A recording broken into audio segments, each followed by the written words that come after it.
Monsoon की बारिश ठीक से हुई भी नहीं है कि लोगों की मुसीबत शुरू हो गई है। पहाड़ों में सफर के दौरान कब मलबा कहां मुसीबत बनकर गिर जाए कहा नहीं जा सकता। कर्णप्रयाग की तस्वीर आप देखिए, पहाड़ी कैसे दरक रही है। ऋषिकेश में गंगा नदी किनारों की मिट्टी को काट रही है और इससे लोग दहशत में हैं, डरे हुए हैं। दो तस्वीरें कर्णप्रयाग और ऋषिकेश की। अभी मानसून ठीक से आया भी नहीं और दहशत का माहौल।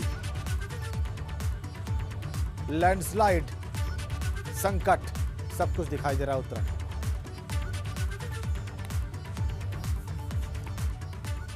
उत्तराखंड के पहाड़ी इलाकों में इन दिनों सफर करना बहुत मुश्किल और जोखिम भरा हो गया है, क्योंकि पहाड़ ऐसे दरक रहे हैं जैसे किसी ने उन्हें हिला दिया। कर्णप्रयाग की एक वीडियो देखकर आप भी दांतों तले उंगलियां दबा लें।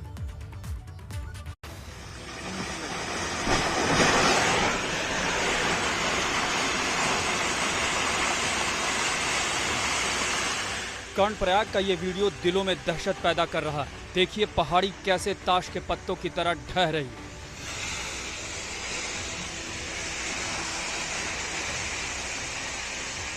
पहले तो पहाड़ी में हल्की सी हलचल होती, फिर देखते ही देखते पहाड़ी से चट्टान का एक बहुत बड़ा हिस्सा नीचे की तरफ गिरने लगता है। उत्तराखंड में इन दिनों पहाड़ों में सफर करना कितना खतरनाक है, इसका अंदाजा आप इस वीडियो को देखकर लगा सकते हैं।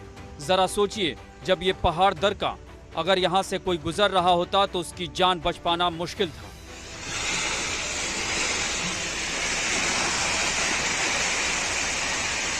इसलिए जरूरी है कि बरसात के मौसम में आप पहाड़ में सफर करें तो सावधान रहें, क्योंकि आपकी एक छोटी सी चूक जान पर आफत बन सकती है।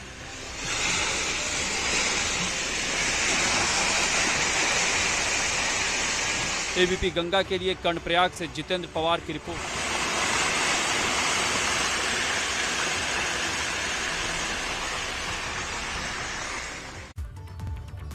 इधर ऋषिकेश में गंगा नदी के उफान पर बहने की वजह से लोगों की मुश्किल बढ़ गई। गंगा के पानी से नदी के किनारे कटाव हो रहा है और इस वजह से सड़कों को भी खतरा खड़ा हो गया।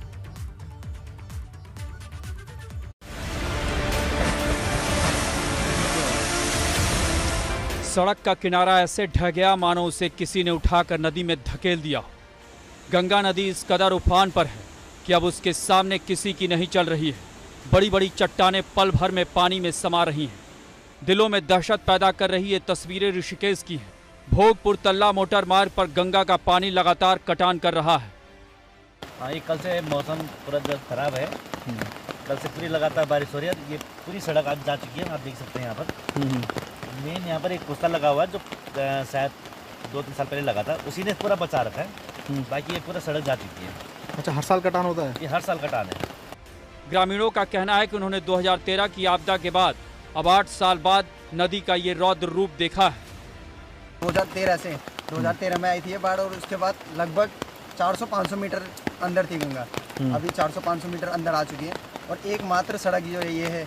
इसके बाद अगर ये भी टूट गई तो शायद गाँव में जाने के लिए छोटे मोटे रास्ते हैं जो बारीक बारीक है, जहाँ से 4 व्हीलर तो जा नहीं सकता। अभी 2013 के बाद आज तक किसी ने यहाँ देखा नहीं कि गंगा में क्रेट बनाने नहीं बनाने।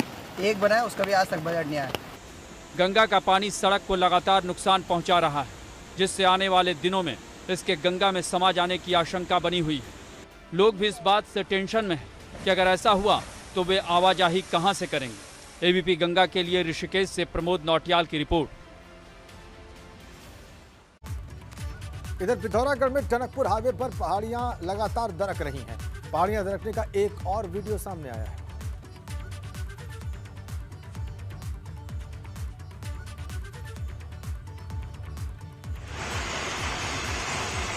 ये देखिए आप, पहाड़ियां कैसे दरक रही हैं। इसको लैंडस्लाइड देखिए आप, भीषण लैंडस्लाइड पिथौरागढ़ में। बारिश में पहाड़ दरक रहे हैं। उत्तराखंड में हिमालय एक कच्चा पहाड़ और उसकी आप एक्सक्लूसिव तस्वीरें देखिए आप पहाड़ के दरकने की। नेशनल हाईवे 125 पर यह लैंडस्लाइड हुआ, जिसका एक्सक्लूसिव वीडियो इस वक्त आप देख रहे हैं और अंदाजा लगाइए कितना भयावह है ये सब कुछ।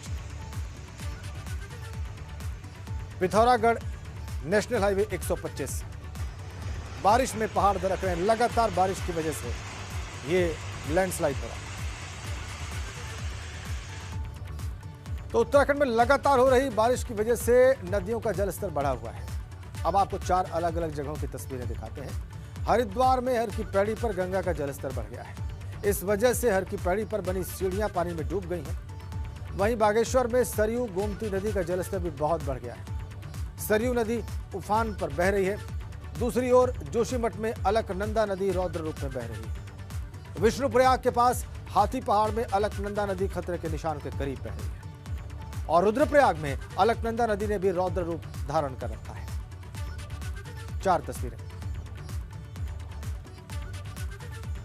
तो रुद्रप्रयाग में अलकनंदा और मंदाकिनी नदी का जलस्तर बढ़ने से तट से लगे घरों में पानी भर गया है और वहीं कई मंदिरों और घाटों में भी पानी भरा हुआ है। प्रशासन ने नदी के किनारे के लोगों को आगाह कर दिया है।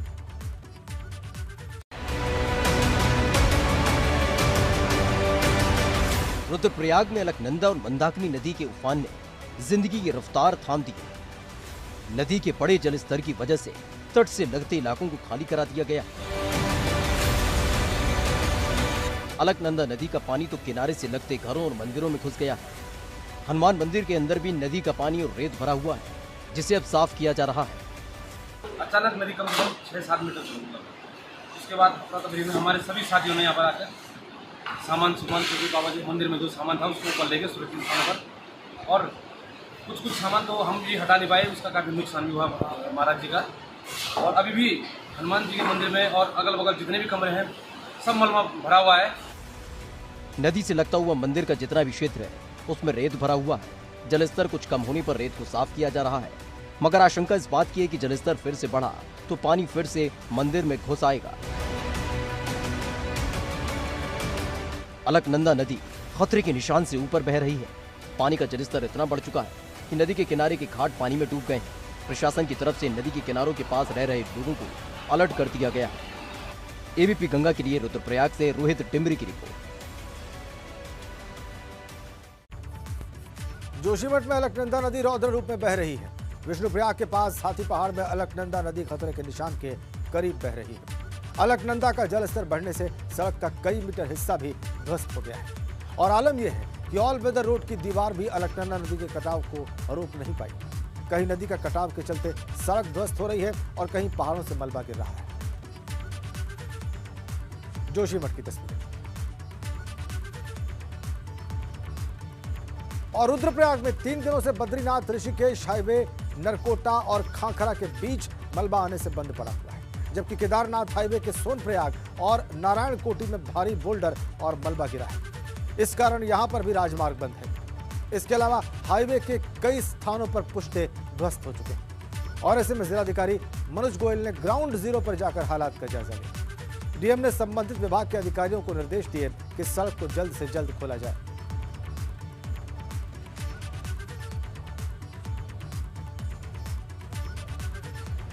इधर बागेश्वर में 3 दिनों से लगातार हो रही बारिश से जनजीवन अस्त व्यस्त हो गया है। लगातार बारिश के चलते सरयू गोमती नदियां उफान पर बह रही हैं।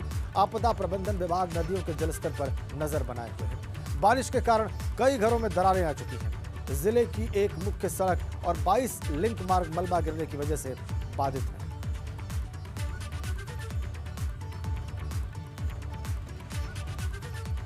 पौड़ी में बारिश की वजह से कई जगहों पर लैंडस्लाइड हुआ है। इस वजह से सड़कें बाधित हैं। जिले के करीब 58 मार्ग भूस्खलन और बारिश की वजह से बाधित हैं। पीडब्ल्यूडी कर्मचारी सड़क को खोलने में लगातार जुटे हुए हैं, मगर लगातार बारिश हो रही है और रोड फिर से बंद हो जाती है और इससे प्रशासन की मुश्किलें कम नहीं हो रही। प्रशासन ने 21 सड़कों को तो जैसे तैसे खोल दिया है, बाकी सड़कों को भी खोलने का काम चल रहा है।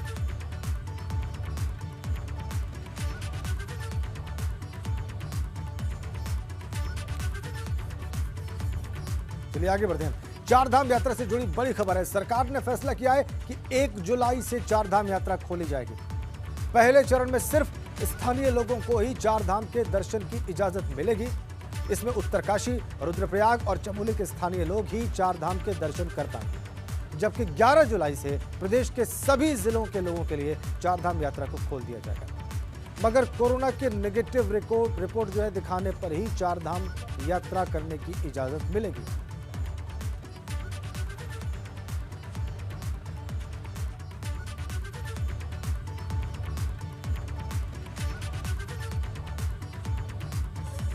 के लिए, बद्रीनाथ मंदिर चमोली के लोगों के लिए, केदारनाथ मंदिर जनपद रुद्रप्रयाग के निवासियों के लिए और गंगोत्री और यमुनोत्री उत्तरकाशी के निवासियों के लिए ये 1 जुलाई से प्रारंभ होंगे और पूरे राज्य के लोगों के लिए 11 जुलाई से चारों धामों की यात्रा प्रारंभ कर दी जाएगी। इसमें RT-PCR, एंटीजन और रैपिड टेस्ट तीनों ही चीज़ों में कोई भी एक आवश्यक होगा मंदिर के दर्शन के लिए।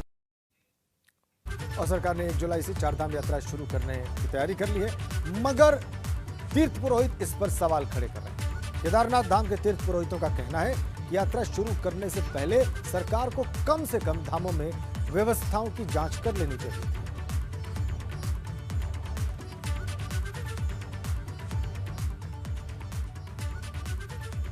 सरकार से और सरकार के जो प्रवक्ता हैं उनसे ये अनुरोध करूंगा कि एक बार कृपया आप केदारनाथ जी के पैदल रूट पर आकर के देखें कि यात्रा रूट चलने लायक है या नहीं। आजकल बरसात शुरू हो गई है, मानसून जल्दी आ गए हैं, तमाम जगह भूस्खलन हो रहे हैं। मोटर रोड के हाल भी आपको रोज़ टीवी अन्य माध्यमों से ज्ञात हो ही रहे होंगे, लेकिन जहां पैदल रूट है वहां की स्थिति तो और भी भयावह है। तो अगर आप उत्तराखंड आने की सोच रहे हैं तो यह खबर आपके लिए बहुत आवश्यक है, बहुत जरूरी है, अहम। अब उत्तराखंड आने वाले यात्रियों को RT-PCR के साथ साथ एंटीजन टेस्ट से भी एंट्री मिल जाएगी। राज्य सरकार की ओर से नए निर्देश जारी किए गए।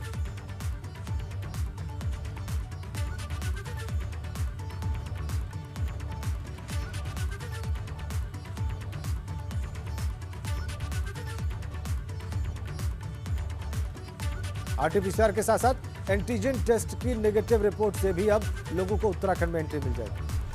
ये रैपिड टेस्ट और जो एंटीजन टेस्ट है इसको अलाउ कर दिया गया है कि राज्य में जो भी बाहर से लोग आएंगे वो इन तीनों में से किसी को भी लेकर इसमें आ सकते हैं। मुझे क्योंकि काफ़ी स्थिति में सुधार हुआ है।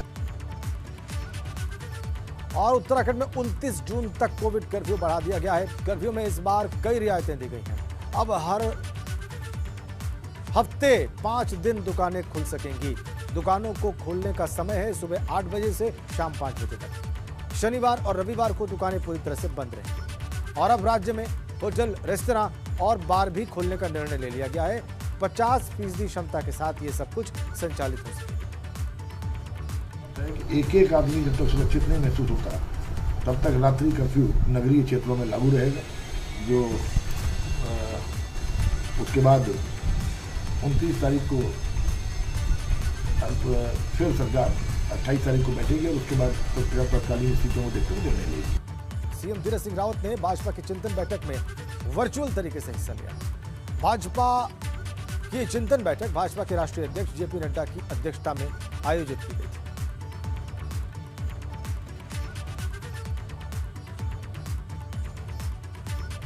और अगर आप सिंचाई विभाग का ठेका लेने की सोच रहे हैं तो पहले आपको भाजपा कार्यकर्ता बनना पड़ेगा।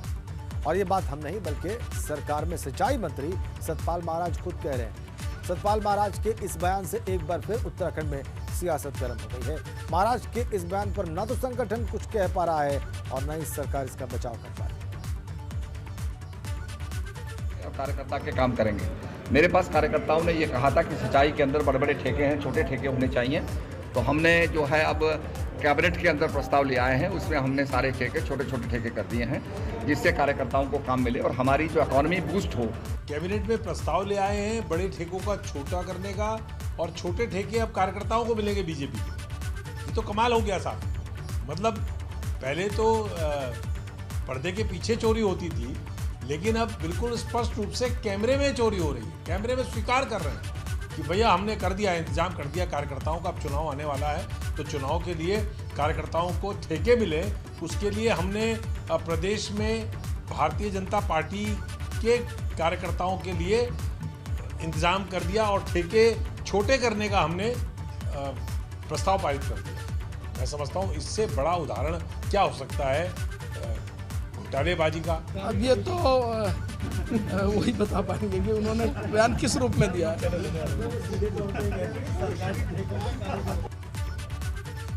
और काशीपुर के दौरे पर पहुंचे परिवहन मंत्री यशपाल आर्य ने कहा कि परिवहन निगम लगातार घाटे में रहा है।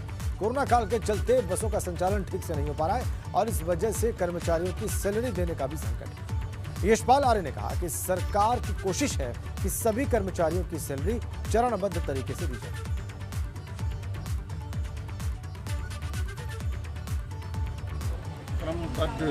चरणबद्ध तरीके से उनको सैलरी मिल सके, ये माननीय मुख्यमंत्री ने भी हमने अनुरोध किया है। और अन्य सोर्सेज क्या हो सकते हैं, परिवहन निगम को कैसे घाटे से उबारा जा सकता है, इसके लिए समय में आज कुछ दिनों में माननीय मुख्यमंत्री जी के साथ हमारी वार्ता होनी है। हमारे पास कुछ सुझाव भी हैं, हमारे पास भूमि भी है, प्राइम लोकेशन पर हमारे पास जमीनें हैं। और 21 जून को अंतर्राष्ट्रीय योग दिवस है। योग दिवस के मौके पर राज्यपाल बेबी रानी मौर्य ने प्रदेशवासियों को शुभकामनाएं दी हैं। साथ ही उन्होंने कहा है कि लोगों को योग को अपनाना चाहिए। आशा और अवसाद पैदा हुआ है। इन सभी दुष्प्रभावों को योग अपनाकर ही दूर किया जा सकता है। इस संक्रमण और संकट के समय में शारीरिक और मानसिक स्वास्थ्य के लिए योग सर्वोत्तम उपाय है। आप सभी से अपील है कि अपनी दिनचर्या में योग को शामिल कर कोरोना संकट का मजबूती से सामना। इधर रुद्रपुर में भाजपा विधायक के लेटर हेड पर पुलिस कर्मियों के ट्रांसफर की सिफारिश का मामला एबीपी गंगा ने प्रमुखता से दिखाया था। पुलिस मुख्यालय ने इस पर संज्ञान लिया था और इसके बाद विधायक के लेटर हेड के हिसाब से किए गए सभी तबादले निरस्त कर दिए गए। कहा यह भी जा रहा है कि डीजीपी ने इस मामले में नाराजगी भी जाहिर की।